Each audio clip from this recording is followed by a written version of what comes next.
Good morning, Dr. Lee and my fellow group members. So now I would like to continue the part of post-independence education. So the post-independence education in Malaysia starts from 1957 until the current stage. So the implementations of the education systems is through the PISMP and the KIA2M. So which means that if those who want to become a teacher, they must be professionally trained through these programs. So unlike during the pre-independent stage where the education system is divided according to stages. So now we already have a very formal and standardized system which can provide a sort of training for the teacher to become a professional teacher. And then as for the purpose of education, so during the post-independent stage, they no longer want to segregate. They no longer want to divide the people, but they want to promote the unity among the people. Because as we all know, Malaysia is a multi-racial and multi-ethnic group. So the ability to live in harmony, to live in tolerance is very important. And then moving on, they also want to produce well-rounded individuals who is talents is not only the academic but also the social and also the mental and psychological state. And then moving on as the founder of school. So most of the school in the current stage, the government school, they are founded by the government. So which means that the government provides the monetary assistance and also the manpower assistance in forming the school. Unlike during the pre-independent stage where the school they are founded by the private sectors or the individuals. And then moving on is the types of school that we have now and during the post-independent stage. So the current Malaysia, we have four types main school. We have four main types of school in Malaysia. The first one is Sekolah Kebangsaan. The second one is Sekolah Jenis Kebangsaan. The third one is Sekolah Bestari, which is the smart school. So in a smart school, they integrate the ICT in the teaching and learning and also in their school management. And then the last one is the Sekolah Wawasan. So the aims of the Sekolah Wawasan is mainly to promote unity, integration, tolerance, and understanding among the students through the curriculum and also the curriculums. And then moving on is the mediums of instructions. So as we all know, Malaysia use Malay as the national language. So naturally, Malay should contribute the medium instructions of for most of the school, but this principle doesn't apply to Sekolah Kebangsaan Brenda because, like I mentioned just now, Malaysia is a multiracial and multi-ethnic country. So Sekolah Kebangsaan Brenda, they are provided with the opportunity to practice their own language, their own main language. So, for example, if it is a Chinese-based school, then they are able to use Chinese as their mediums of instructions, while other languages as the um, language of other while the other language they can also serve as the instructions but not the mediums. So it's very usual for us to see bilingual and also multilingual approach in Sekolah Kebangsaan Rendah. And then moving on is the primary schools. So our government stated that it is compulsory for all the Malaysian children to have access to these primary schools.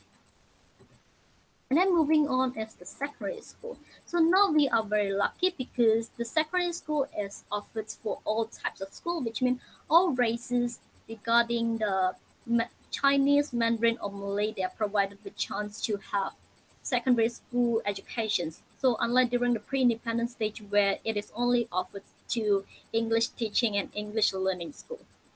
And then moving on is the school curriculums.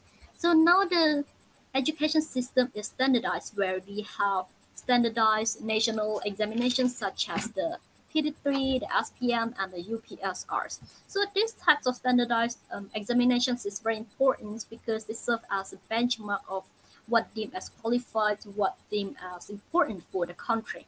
And also we also have um, standardized school system that is governed by the JPN, also the PVD.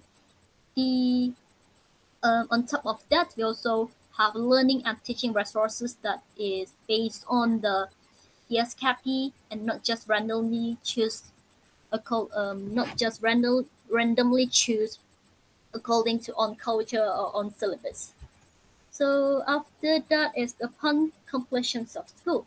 So upon completion of school, which means after graduation, what we can do. So now we are very lucky because we get offers of jobs, we get offers of career that is based on our expertise. So for example, if I am knowledgeable in the medical field, then I am able to become a doctor, become a nurse, and etc. But during the pre-independence, they don't have the privilege because their job is it's kind of like fixed for certain grades. And then moving on is the teaching and learning resources. So now for the current stage, the teachers. So for those who want to become a teacher, they must be professionally trained. So the main method is through the IPG. So through the IBG, the teacher they are trained with professional knowledge about the pedagogy and also the knowledge about the Malaysia education system, so that they can teach their student better. And then moving on is the education policy and reports. So after our country has reached its independence, several reports have come up. The first one is Rawan Talib report and education 1961, Aminuddin Bagi Report 1964, Cabinet Committee Reports Education Act 1996, and also the PIPP 2006 until 2010. So these 10 reports are very important to not only serve as a guidance for the country education system, but also it is also very important for the development of the country as a whole because these all reports they even though they are education's policy and education's reports, but they have taken into considerations about the country political, social, and economical concerns. So through these reports, they help the country um, achieve its global competitiveness and also maintain a sustainable environmental development. And then moving on, we have the NEP. So now I would like to show how this NEP is related to the development system of our country. So NEP is formulated in 1988. So the first relationship between NEP and the education system is that it is based on the education reports and the ordinance during the pre and post independence education system. So the reason why this NEP is formulated is because back then in 1988, Malaysia is still a developing country, even though now we are still a developing country. But for a developing country, it's very important that we have a set of value, a set of belief, a set of principles that can govern our education system. And hence, by referring to the education system, education reports and ordinance during the pre and post independence stage, NEP is formulated to guide the country education system. And also, NEP is based on the Malaysia culture and national principles, which is the Rukun Negara. So, according to NEP, education is an ongoing effort where we can see through the developments of Malaysia education system. So, education system in Malaysia has never stopped, even during the British and Japanese time, where we can see that the Malayan people who are the ancestor of our Malay of the Malaysians. So they strive to provide education for their people regardless of how hard their life can be. So their commitment is still shown and still continue until today. And also NEP aims to develop individual potentials in an integrated and holistic manner, which means they want to produce in individuals who is well-rounded in not just the academic but also in other aspects as well. And also they want to promote unity. So as I mentioned just now, Malaysia is a multiracial country, so it's very important that we can live in harmony and we can live in tolerance. So NEP have to make sure that the education that we receive today, that we teach our students today, has taught them the value of tolerance, the values of togetherness, so that they are not divided, so that they are not um, blinded by ecocentric values or hatred against one another. So the NEP, the lesson that an NEP can tell us through the developments of the education system of Malaysia is that a country wouldn't progress if the people is not united. So the only way is not the only way. The one of the best way to have a country progress is through the people um, unity. And then moving on, NEP also wants to produce Malaysians who are competent, knowledgeable, and with moral standards, so that it can make contributions to the family, society, and the country. So when we look at the development of the education systems and also the NEP, several insights and analysis in terms of impacts can be drawn. The first one is that NEP serves as a main reference in all education planning and activities. So in other words, it is a guidelines or a guidance for us, be it in school or outside the school.